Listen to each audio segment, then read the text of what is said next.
Everybody knows the media is bad for society.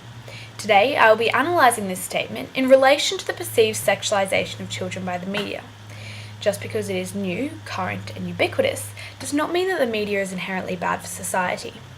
Media myths, such as those brought up in the child sexualisation debate, propagate widespread assumptions that the media is evil or dangerous. One major concern in this debate is the perception that the media forces children to grow up before their time.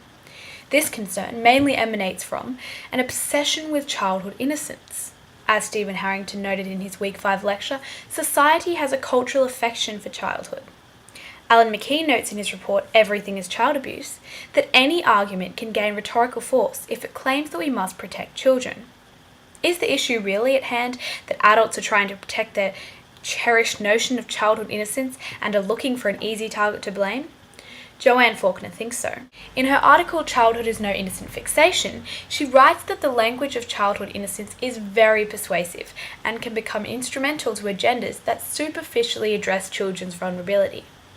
In her report Vulnerability and the Passing of Childhood in Bill Henson, Faulkner states that the reduction of childhood to idyllic innocence and of children's interest to a need of protection serves to fetishize their vulnerability.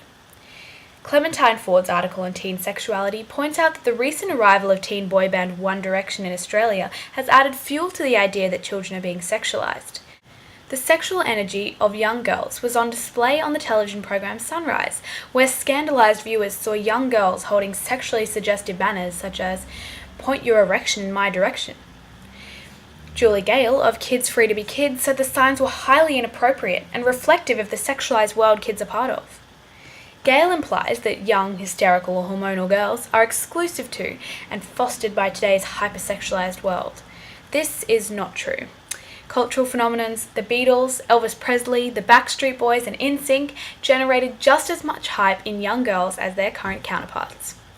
Another component in this debate is the belief that children are engaging in sexual intercourse at a younger age. But what constitutes too young? Looking at the history of the age of consent in the Western world, we have actually come a long way. In 1576, it was a felony to abuse any woman child under the age of 10 years, and it wasn't until 1920 that Anglo-American legislators increased the age of consent to 16. The idea that the media sexualizes children has largely been inflated by hyperbolic fears. Stephen Harrington points out in the Week 3 lecture that a key feature of moral panics is placing emotion and fear over reason. Society's emotional investment in childhood drives them to fear and blame the entity felt to be responsible for robbing children of their innocence. Alan McKee states that the danger in blaming the media for child abuse is that it draws attention away from the real harm to children, which more often occurs within families, rather than by strangers turned on by watching video hits. We cannot make absolute claims or assumptions about marketing sexualizing children or inciting pedophilia. The hypodermic needle theory that suggests audiences react passively to the media and cannot process, interpret, or challenge the media message is outdated. The media is largely about interpretation, and we need to recognise that adults and children are both capable of reacting to and interpreting the media in different ways. Rush and Lenours believe that marketing certain products to children sexualizes them. They list such material as clothing that emphasizes specific body parts, dangling jewelry, and adult-looking handbags. It is a stretch to equate the marketing of such products to children with actual harm. Exposure to the media does not necessarily encourage young girls to dress provocatively or in an adult fashion. I know from personal experience that young girls are naturally inclined to emulate their mothers by playing dress-up, and have done so for decades. Rush and Lenours claim the direct sexualization of children, where children are modelled in an adult way, is a new development.